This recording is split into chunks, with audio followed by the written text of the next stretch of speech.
Dear friends, this is episode number 97 of CPC. We are dealing with section 212. In the last episode, that is episode number 96, I mentioned a decision of the Kerala High Court 2007 to Kerala Law Times 547, Janardhanan versus KT Vijay. There the question involved is mean profits, realization of the mean profits in terms of paddy. Paddy is the certain quantity of paddy was directed to be delivered as mean profits. How it is to be executed, whether it should be insisted that the paddy should be measured and delivered, or whether it is sufficient that the money claim is put forward. It is sufficient that the money claim is put forward.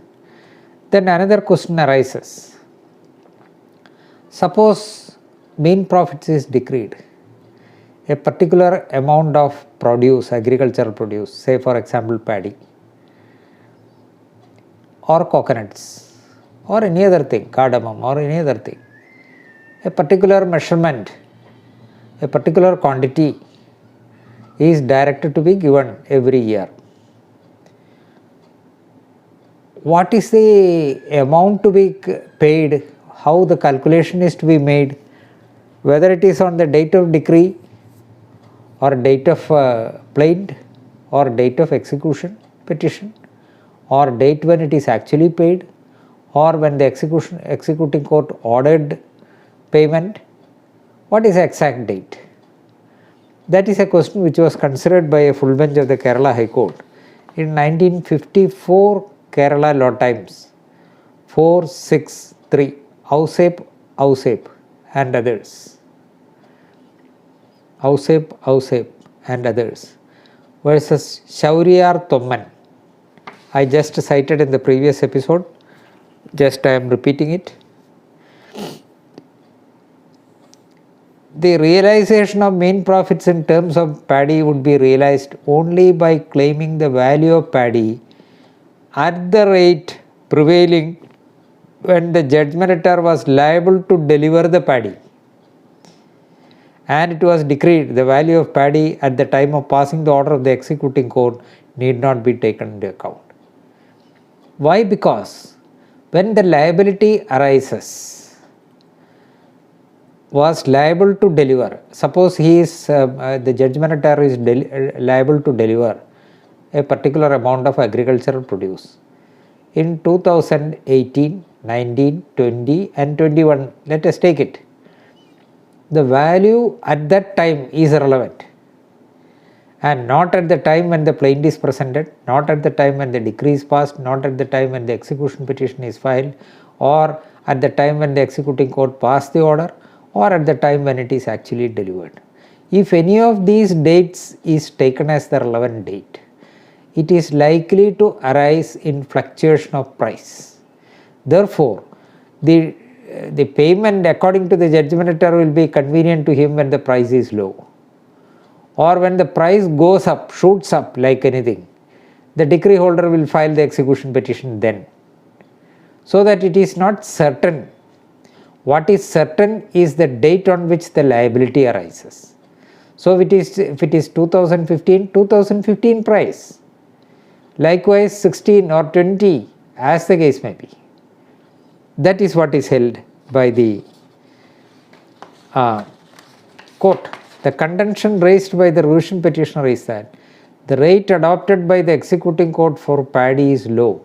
It was contended that mean profits ordered to be paid to the revision petitioner were not paid by the respondents in time, and therefore they are liable to pay the amounts taking into account the value of the paddy at the time of payment.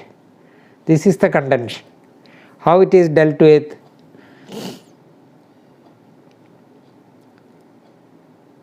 One, it is not, the decree holder is not entitled to enforce delivery of the paddy in kind. The decree holder could only realize the value of the paddy calculated at the prevailing rate when the respondent became liable to deliver the paddy. Then 54 KLT 463 Ausep was referred to. Other High Court's decisions were also noted, held that except in the case of delivery of specific movable property, a decree for mean profits in terms of paddy would be realized only by claiming value of the paddy at the prevailing rate when the judgment was liable to deliver.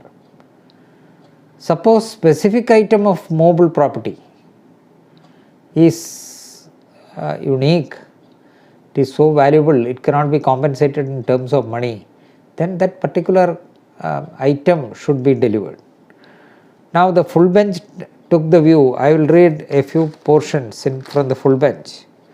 In suits for enforcement of claims for paddy or other commodities, the decree to be passed must be in terms of currency of the country, and for that purpose the paddy or other commodities have to be commuted into the current money at the market rate prevailing on the respective dates when the commodity became payable.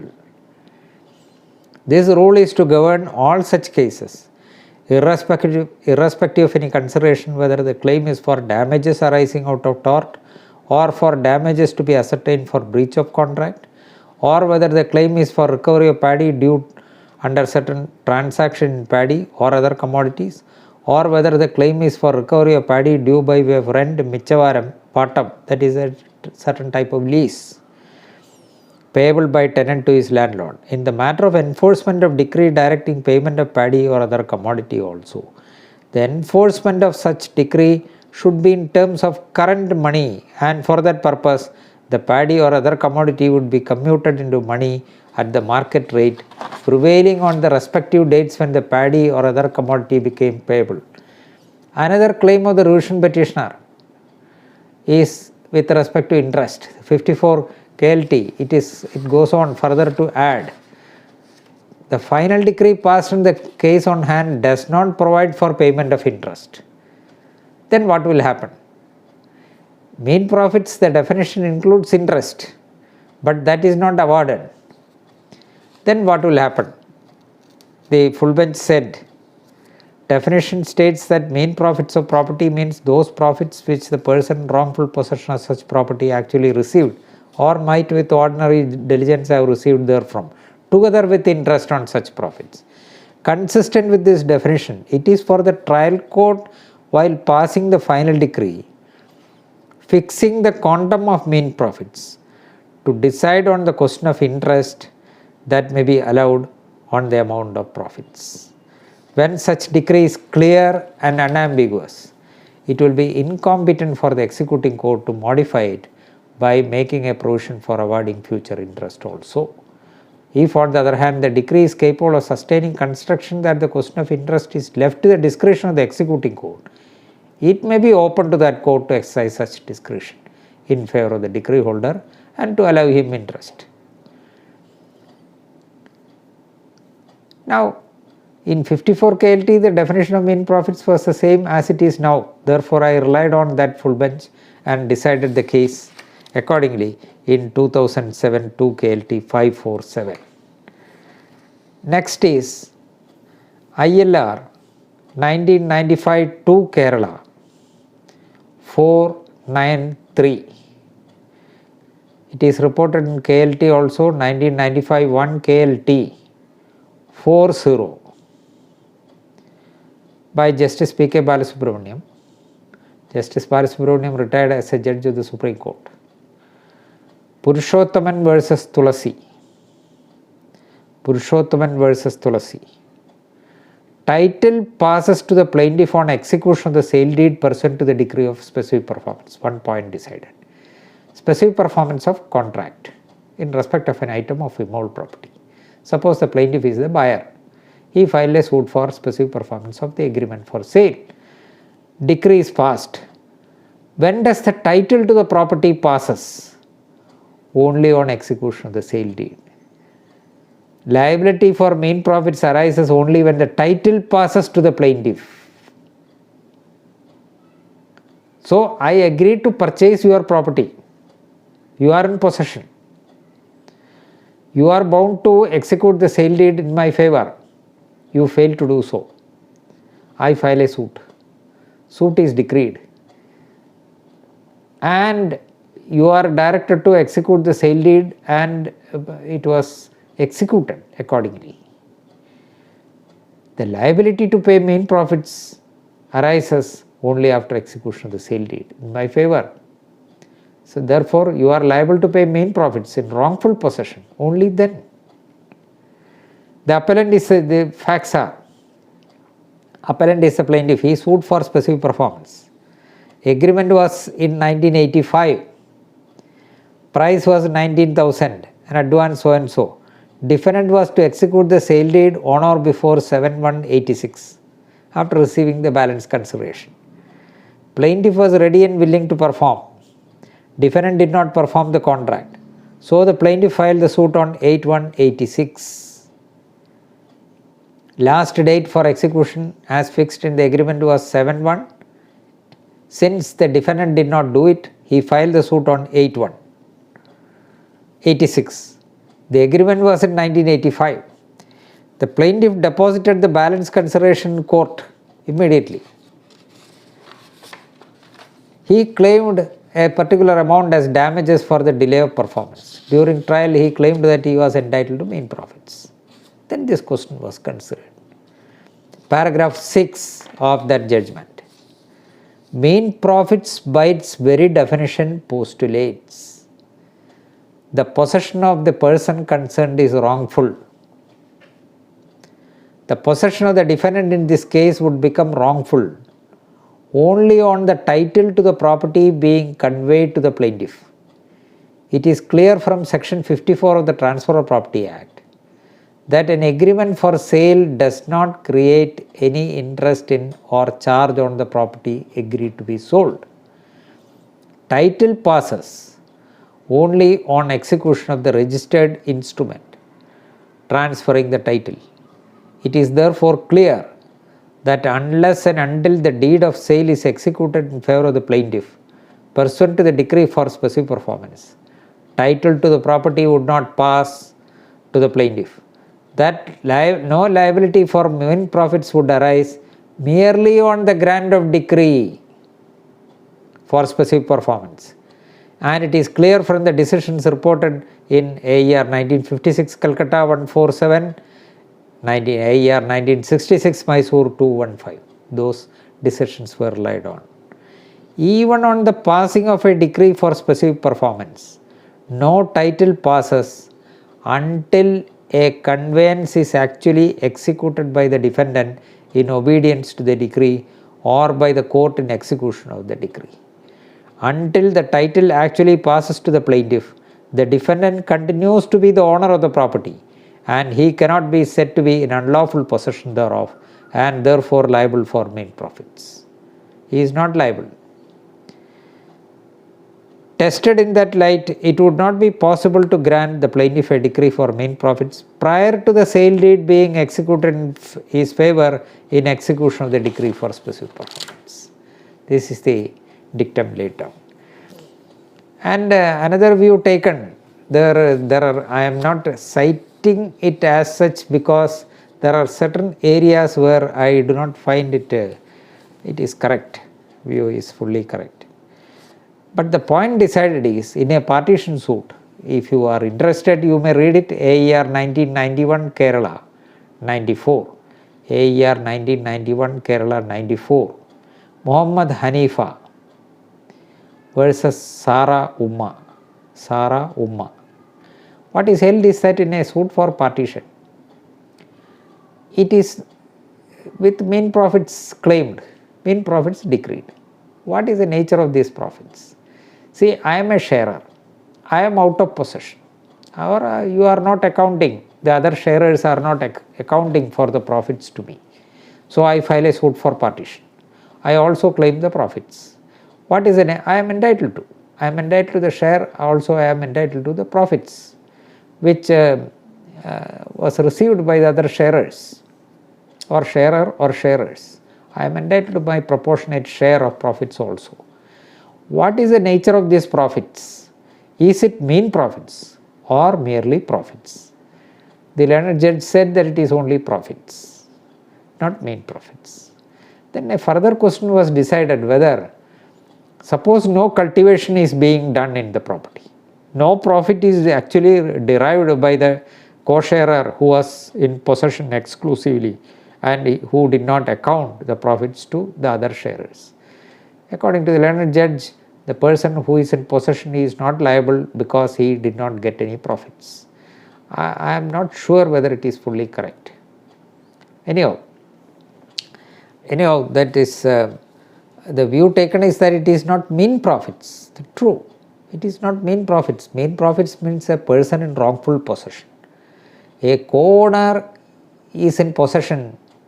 Other co-owners are far away. They are working either abroad or in different parts of India. One co-owner is possessing the property. He is taking the whole of the income. He is not paying any share of profits to others. Whether it is right, it is not right. But whether he is in wrongful possession, no. Why? The principle is that every co-owner is entitled to possess the co-ownership property, every inch of it. So there are 10 co-owners, a co-ownership property. Each of the 10 co-owners are entitled to possess the whole of the property. Which is the specific property which he is entitled to can be decided only after partitioning by metes and bounds and allotting that particular plot to him, not before that. That is why ordinarily a co-owner will not be injuncted from entering into the property, co-ownership property. He will be injuncted only from committing waste or other causing destruction to the property. See, A and B are co-owners. They are jointly entitled to the property. They are entitled to half and half share. A cannot file a suit against B, injuncting him from entering into the property. He cannot, because B is also entitled to possess every inch of the land. Therefore, the court will not grant such an injunction.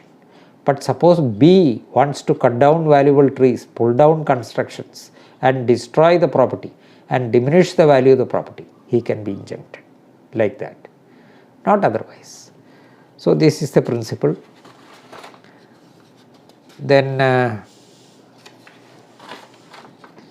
another decision, 1986 KLT, Kerala Law Times, 905. Same as 1986 KHC 229. Ammukutti Amma versus Vishwanatha Iyer. Where a lease is found invalid, the lessee is bound to account for mean profits. A lease is found invalid, lessee is in possession. He is liable to account for mean profits because his possession is unlawful. That is the principle. Paragraph 10. The next question to be considered is regarding the right to claim mean profits. Learned counsel so and so, so and so. Firstly, he contended that the accountability for the mean profits arises only if possession of the first appellant is found to be unlawful, and that since the first appellant came into possession of the suit properties through lawful means, her possession cannot be held to be unlawful. A lease was executed in her favor and she was put in possession. Lease deed is invalid. Then what is a possession? Whether still the possession is lawful? No. Secondly, he contended that the first appellant is entitled to remain in possession until payment of the full amount of, that is a different point. We have already found that the lease created by Ramanatha Iyer in favor of the first appellant was invalid, and even if it is valid, it will not survive beyond the lifetime of Ramanatha Iyer because he had only a life estate. Hence, we need not again embark on the first part of the contention of the learned counsel. As early as in 1911, the Madras High Court has held in Dakshinamurthy Pillai versus Subbu Iyer, 11 Indian cases 381, that where a lease is found to be invalid because the person granting it had no power at the time to do so, the lessee is bound to account for the mean profits. In Krishnamurthy versus Satyanarayana, AER 1939, Madras 824. That is another decision. The Madras High Court has held that the alienee from a widow having only limited interest is liable to pay mean profits to the reversioner. That is under the pristine Hindu law. A widow had only a life estate. Till 1956 the law was changed. So that a widow who had only a life estate transfers the property. That transfer will not survive after the death of that widow. The reversioner who is to get at the property after the death of the widow is not bound. And having only limited interest is liable to pay mean profits to the reversioner from the date of death of the widow. The Supreme Court has also laid down the same dictum in Mumma Reddy versus Durai Raja, AER 1952 Supreme Court 109 at 114. Now, in episode 95, I cited a decision 87 2 KLT 166 Mercy versus Aisha Ummal. Then I read a paragraph 81. Paragraph 4. And there it is mentioned under Order 24 Rule 2, a person impleaded as a legal representative of the deceased defendant could raise only contentions appropriate to his character as a legal representative. And even at that time I pointed out that there is a mistake. It is not Order 24 Rule 2, must be in Order 22 Rule 4. But when I looked at the book, I could not immediately find it. It is same Order 22 Rule 4. Order 22 Rule 4 2 says, any person so made a party may make any defense appropriate to his character as legal representative of deceased defendant. So a legal representative cannot have a contention other than the contention which his predecessor had. He cannot have any independent claim. His character as a legal representative compels him to take only those contentions which were taken, or he is bound by the contentions which were taken by his predecessor.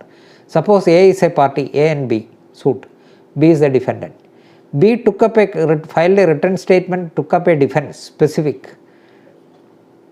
B dies. He is survived by CDE. CDE cannot have a different contention, and their contention is only in respect of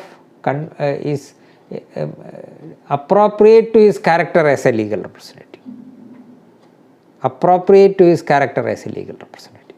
Then while dealing with that decision, I think I committed a mistake. It was what I intended was, when a suit is pending and during the pendency of suit, suppose A filed a suit against B in respect of an item of immoral property. Both claimed rights over the property.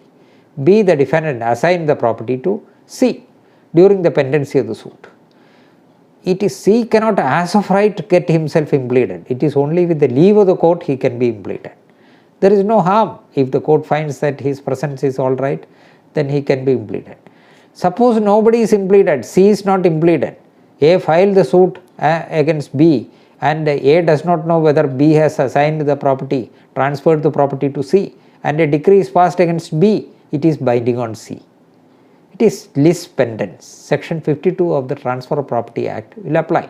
And once the suit is filed, the principle of the Section 52 will apply, and the principle of a person transferee being a bona fide transferee does not arise under Section 52. But while explaining that, I made a mention. When I read today, I realized that it is a mistake. That is, I said that a person transfers the property, A transfers the property to B. A files a suit against B.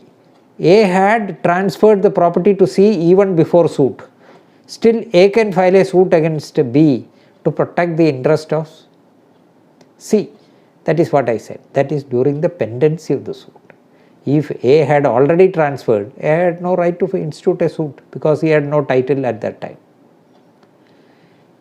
That is it. Please correct it. Yes. Now we will see in the next episode. Thank you.